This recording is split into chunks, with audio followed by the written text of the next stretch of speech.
First, gather all your ingredients. That's popcorn chicken, get you some broccoli, those 2 sauces, and some sesame seeds. Get you some rice too. If you don't know how to make rice, you should be watching another YouTube video. But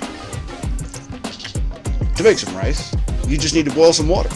And you don't even have to measure it. You just use twice as much water as you do rice. In this case, I'm using 1 cup of water, to which I will add a ½ cup of rice. I also lightly salted the water and added just a couple of drops of sesame oil. When the water starts to boil, add your rice, give it a stir, cover it, and turn it down to simmer. And you're going to simmer that for 20 minutes. Meanwhile, you can turn on your oil and get it going. But don't leave your oil unattended, otherwise this could happen to you. And once your oil is about 350 to 375, drop that chicken in and fry for about 4 minutes.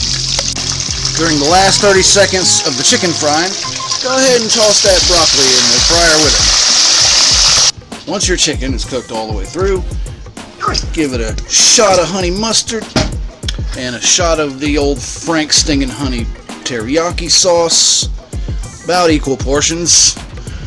Trust me on this. Then you toss it real nice. Go ahead and put your rice and your broccoli in a plate, and I usually put the chicken and the sauce right on top of the broccoli.